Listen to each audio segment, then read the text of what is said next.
Hello and welcome to this new episode. As you can see, there's stuff going on in the studio. It's starting to get in place, and I'll shoot another video when things start to kind of settle. But here's one for you. Here's a video on my cue sheet, how I keep track of all the cues and organize my work and communicate that to the rest of the department. So stay tuned and thank you for watching.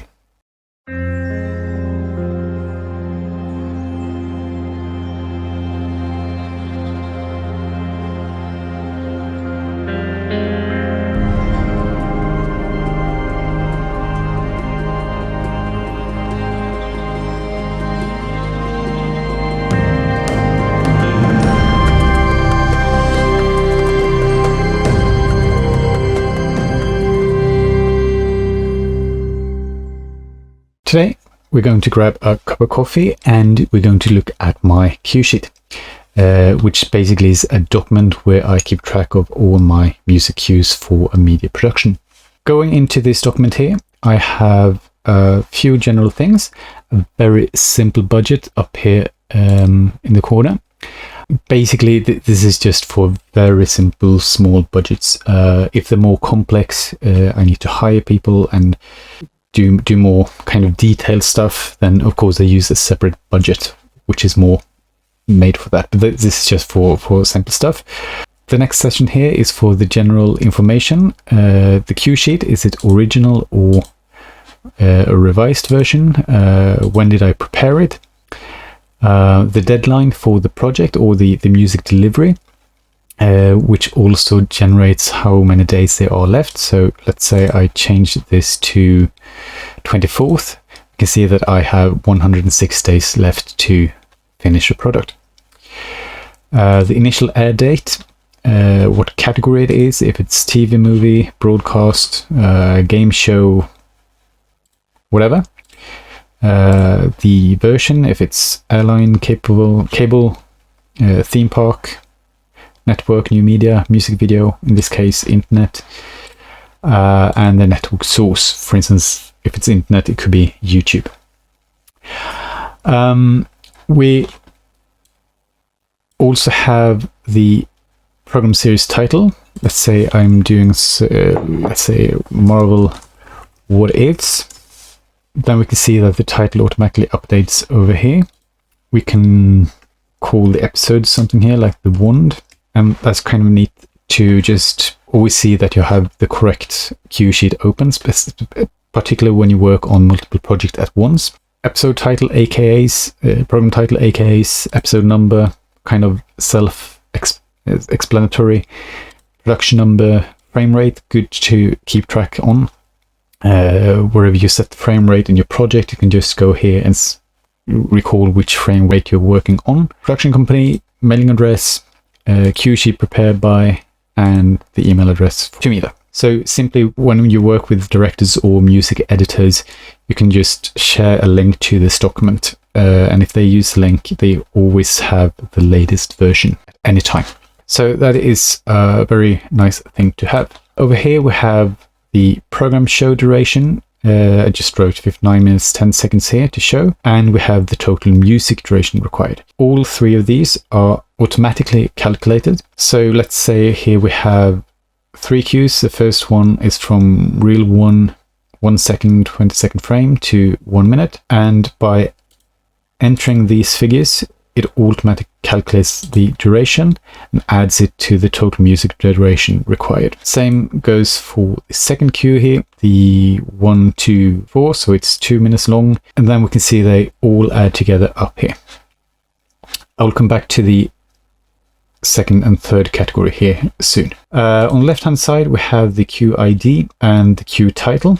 We also have this separator here, so wherever I'm in my template, I can always keep track on the categories and the cue ID and so on. And to the far left in this kind of movable section, we have the usage, if it's background instrumental, background vocal, visual instrumental, visual vocal, main title theme, end theme, logo, and so on. During spotting sessions, we can describe the in action, that is what's on the screen when the music begins, what's on the screen when the music ends, and spotting notes, where you kind of describe the cue and kind of the conversation we have with the director during the spotting session. I can also add here if I have any thematic material I want to use. So let's say I've started to work on some thematic material, maybe constructing a suite that I can share with the director so we can see what to do and what not to do. Then I can just add what we use here, in say main theme or heroic theme or whatever. Then I can add the persons who should be credited, in this case the composer, me.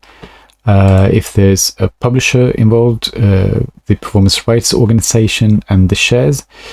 This is basically for the music supervisor, if I'm not doing it myself, or the director, to register the synchronization stuff later on. Here's a neat thing. I can also tick off the status of the work, if it's written, sketched, or haven't begun doing anything yet. So the thing here is, if I add, let's say, do a sketch, I've started to write something but it's not written.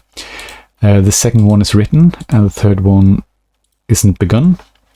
Then I can go back to this calculator here and see that 2 minutes have the status of written.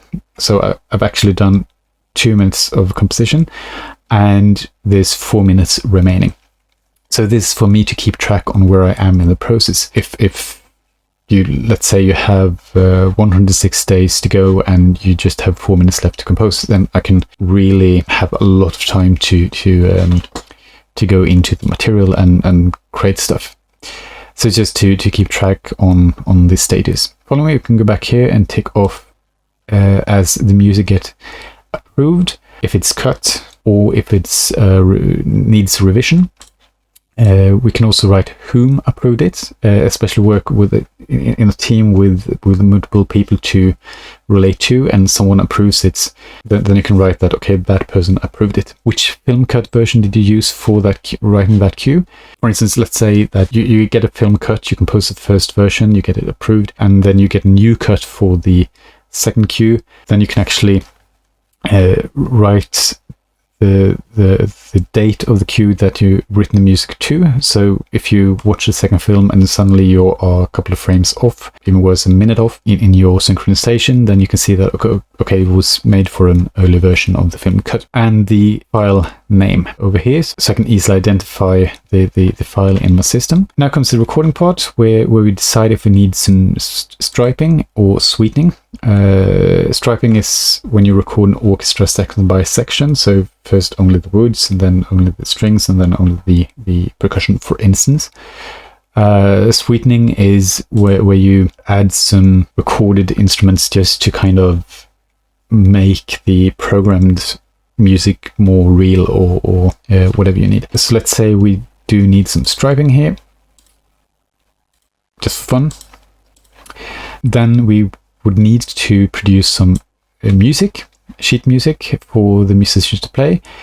So then we go into the sheet music session or part, where we can see if the MIDI cleanup, that is preparing the MIDI information to be transferred to the notation program, if it's done, not done, not necessary.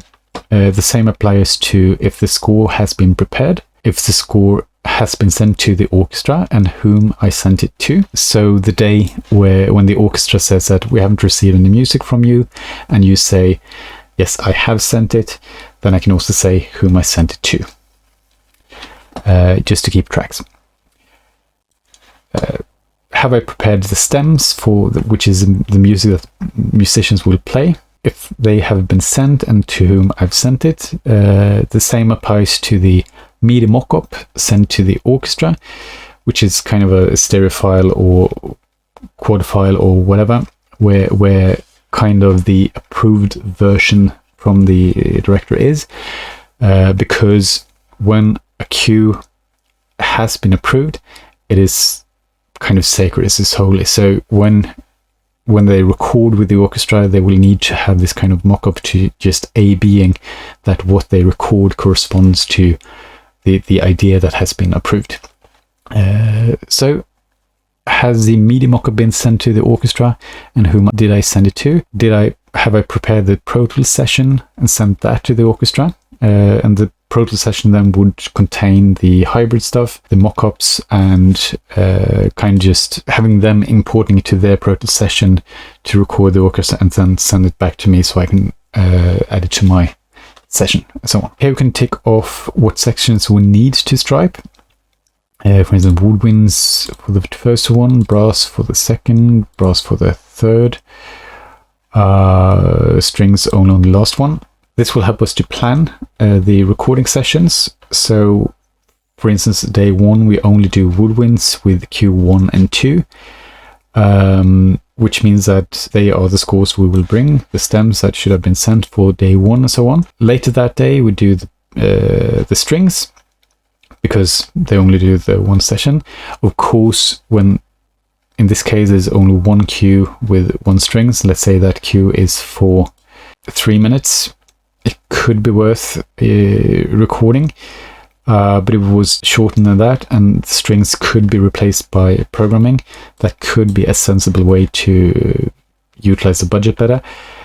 Depends on the music, of course, and the situation, and not to mention the director. This will help us to just see what's needed when, and if we need some other instruments. Let's say I need Scottish pipes band, for instance, and they're all hybrid. Final thing here is, has the music been approved for final delivery? Which means that everything is recorded, everything is approved by a director. This is what we're going for, as far as we know. Of course, we live in a digital age that is non-linear, so everything may change at any time, but this is basically the dream case where everything is done and you can send it to the re-recording mixer. And whom did I send it to? Because the re-recording mixer, of course, have a name, but they may also have assistants, they may have other crew members or administrators that take care of this stuff. It's not unusual that re-recording artists have assistants setting up their sessions, so it is important to note who you send it to. That's basically it for my cue sheet as it looks per today. Thank you for watching. Should you have any requests for future tutorials, please leave a comment. Otherwise, if you like this material and find it useful and want more, please subscribe, hit the bell button, give a like, and feel free to share. Thank you for watching. Cheers.